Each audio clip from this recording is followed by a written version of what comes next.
Ay, grabe na talaga yung nangyayari sa ating bansa. Biro mo isang simpleng tao ka lang, mura-murahin mo yung presidente, ganun-ganun na lang.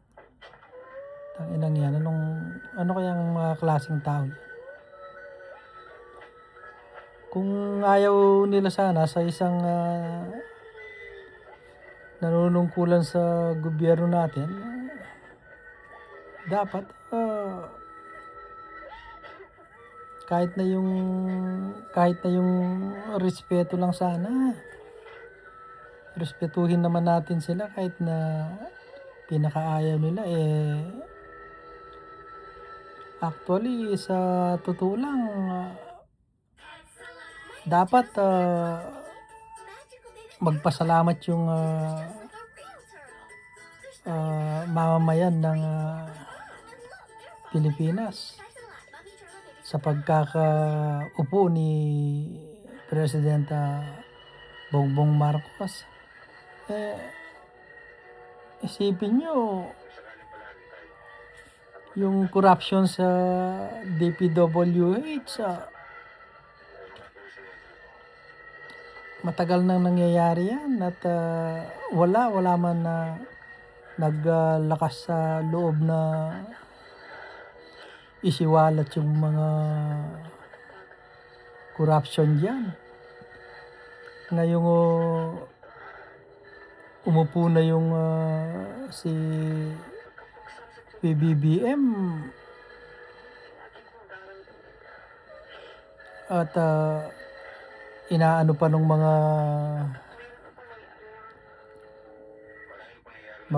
kalaban niya sa politika na gawa-gawa lang daw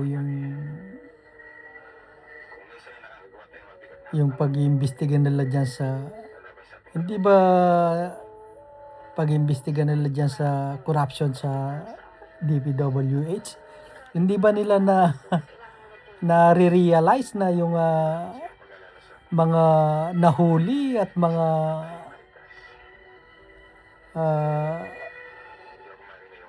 milyong-milyong napupunta sa mga politiko, hindi ba nila na-realize yun na totoo yung ginawang pagkumpronta ni PBBM tungkol dito sa DPWH na corruption?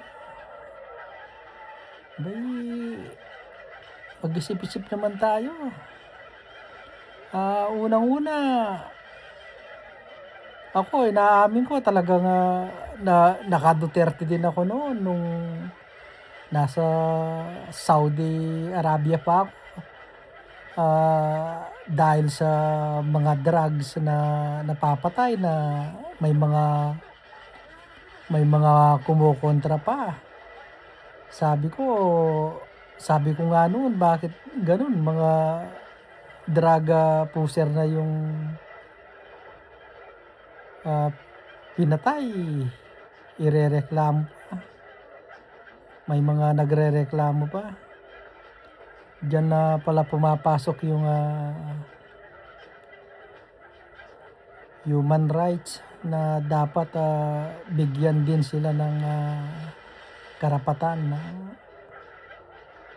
lalo na nung yung mga nangyari, di po ba na ang daming nadadamay. Biro mo, mga bata, mga buntis, ilan yung mga nadamay, napakadami. Di po ba kawawa yung mga pamilya nila.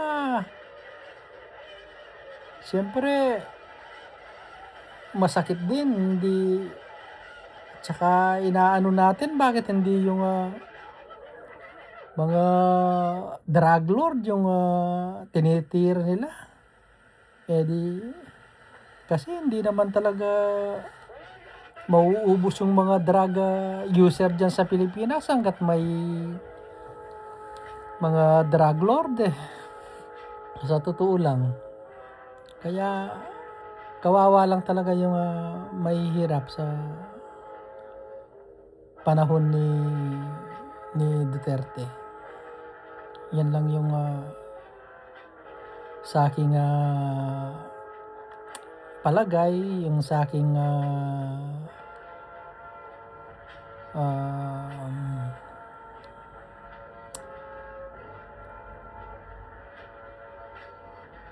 sa aking ano ba ito?